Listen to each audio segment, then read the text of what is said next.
আসসালামু আলাইকুম রহমতুল্লাহি বারাকাতুহু। প্রিয় বন্ধুরা, আপনারা কি জানেন আল্লাহর সৃষ্টি জীবের উরুর হাড্ডির গঠনশৈলীর অনুকরণে তৈরি করা হয়েছে আইফেল টাওয়ারের স্থাপনাটি? আজকের এই বিষয় সম্পর্কে বিস্তারিত আলোচনা করব। তো চলুন শুরু করি আজকের Islamic episode, research of Islam. আমাদের লক্ষ্য আল্লাহর উদ্দেশ্যে দ্বীন ইসলাম প্রচার ও ইসলামের সৌন্দর্য ও সত্যকে সবার সামনে তুলে ধরা। প্রথমে শুরু করছি কোরআনুল কারিমের সূরা দুখানের 38 ও 39 নম্বর আয়াত দিয়ে, যেখানে আল্লাহ তাআলা ইরশাদ করেন, আমি নবমণ্ডল, ভূমণ্ডল ও এ দুইয়ের মধ্যবর্তী সবকিছু ক্রিয়াস্থলে সৃষ্টি করিনি। আমি এগুলো যথাযথ উদ্দেশ্যে সৃষ্টি করেছি, কিন্তু তাদের বেশিরভাগই বোঝে না। ফরাসি বিপ্লব স্মরণীয় করে রাখতে নির্মাণ করা হয়েছিল Eiffel tower. Eiffel tower Paris শহরের আকর্ষণ নয়, গোটা বিশ্বে পরিচিত এক নাম। দ্বিতীয় বিশ্বযুদ্ধের সময় হিটলার আইফেল টাওয়ারটি ধ্বংস করার নির্দেশ দিয়েছিলেন। যদিও তা অমান্য করা হয়েছে, নির্মাণের 20 বছর পর এটি খুলে ফেলারও সিদ্ধান্ত নেওয়া হয়েছিল। কিন্তু তার আগেই আইফেল টাওয়ার খ্যাতি ছাড়িয়েছে বিশ্বব্যাপী।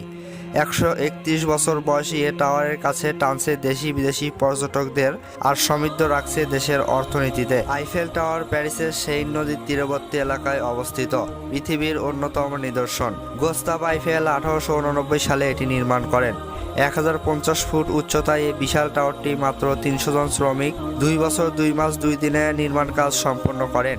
কিন্তু আপনারা জানলে অবাক হবেন যে আইফেল টাওয়ারটি জীবের উরুর হাড্ডির গঠনশৈলীর অনুকরণে তৈরি করা হয়েছে। ফিমার বা উরুর হাড়টি মানব অ্যানাটমির দীর্ঘতম এবং বৃহত্তম হাড়, এবং হালকা ওজন থাকা সত্ত্বেও এটি উচ্চ চাপ সহ্য করতে সক্ষম। একইভাবে আইফেল টাওয়ারটিও আকারের সাথে তুলনা করলে আশ্চর্যজনকভাবে হালকা ওজনের, এবং এটিও উচ্চ চাপ সহ্য করতে সক্ষম। 1850-এর গোড়ার দিকে শারীরবৃত্তবিদ হারমান ভন মায়ের বুঝতে পেরেছিলেন যে ফিমারের মাথার ভিতরে একটি ক্রিসকস প্যাটার্নে বোনা ট্র্যাবেকুলি নামে পরিচিত হাড়ের তন্তুগুলির একটি সুশৃঙ্খল জাল রয়েছে। হিপ সকেটে আনুভূমিক প্রসারিত হওয়ার কারণে হারমান এই বিশেষ হাড়ের অনুসরণ করেন, আর এই অফ সেন্ট্রাল লোড বিতরণটি আইফেল টাওয়ারে ব্যবহার করেছেন। তারপরে 1866 সালে সুইজারল্যান্ডের প্রকৌশলী কার্ল কুলম্যান ভন মেয়ারের পরীক্ষাগার পরিদর্শন করেছেন এবং আবিষ্কার করেন যে হাড়ের অভ্যন্তরীণ কাঠামোটি ওজন, ভর এবং চাপের প্রভাবগুলি হ্রাস করার জন্য ডিজাইন করা হয়েছে, যা ফিমারের মাথায় বাঁকানো থেকে বোঝা যায়। এছাড়াও ফিমার হাড় এক ধরনের ক্যান্সেলাস বা স্পঞ্জি হাড়, যা কম্প্যাক্ট হাড়ের চেয়েও হালকা এবং কম ঘন। এর অনন্য ট্র্যাবেকুলার ম্যাট্রিক্সের কারণে। যেহেতু কুলম্যান গণিত এবং ইঞ্জিনিয়ারিং উভয় ক্ষেত্রেই জ্ঞান রাখতেন, তাই তিনি এই ফলাফলগুলি একটি কার্যকর মডেল হিসেবে প্রতিস্থাপন করেছিলেন এবং এই নকশা থেকে একটি ক্রেন তৈরি করেছিলেন, যা পরে 1889 সালে এই টাওয়ারটি নকশা করার জন্য আইফেল টাওয়ারেও ব্যবহার করা হয়েছিল। আইফেল টাওয়ারের নকশা ও নির্মাণের জন্য একজন প্রকৌশলী নিজেই কুলম্যানের মডেল তৈরি করেছিলেন এবং টাওয়ারের বাঁকা কাঠামোকে সমর্থন করার জন্য স্টাড এবং ব্রেসগুলির একটি জাল ব্যবহার করেছিলেন। যেমন ট্র্যাবেকুলি ফেমারের মাথায় কার্ভগুলি থাকে। যেহেতু এটি একটি ক্যান্সেলাস হাড়ের কাঠামোর উপর ভিত্তি করেছিল, যা কম ঘন এবং বেশি লাইট ওয়েট, তাই টাওয়ারটিতে যথেষ্ট কম উপাদান ব্যবহার করেছিলেন তারা।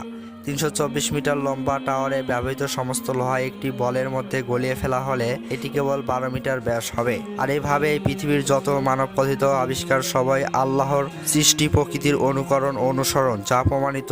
মানুষকে এমন জ্ঞান দেওয়া হয়নি যা দিয়ে এমন কিছু বানাবে যা প্রকৃতিতে নেই। পবিত্র কোরআনে আল্লাহ বলেন, যিনি তার প্রত্যেকটি সৃষ্টিকে সৃজন করেছেন উত্তম রূপে। সূরা সেজদা আয়াত নম্বর 7। সূরা আর রহমানে আল্লাহ তাআলা 5 বার নয়, 10 বার নয়, 20 বার নয়, 25 বার নয়, 27 বার নয়, 28 বার নয়, 29 বার নয়, 30 বার বলেছেন, অতএব হে জিন ও মানুষ, তোমরা তোমাদের প্রতিপালকের কোন নিয়ামতকে অস্বীকার করবে? আল্লাহ তাআলা মানবজাতিকে চ্যালেঞ্জ করে এটাও বলেন, পৃথিবীতে যত বৃক্ষ আছে সবাই যদি কলম হয় এবং সমুদ্রের সঙ্গে 7 সমুদ্র যুক্ত হয়ে কালি হয়, তবুও তার বাক্যাবলী লিখে শেষ করা যাবে না। নিশ্চয়ই আল্লাহ পরাক্রমশালী, প্রজ্ঞাময়। সূরা লোকমান আয়াত নম্বর 27। তাই একে কোনো মানুষের আবিষ্কার বা উদ্ভাবন বলা উচিত কি? বরং উদ্ঘাটন বলা যেতে পারে, কারণ এর মূল প্রেরণা স্বয়ং স্রষ্টা আল্লাহ তাআলার।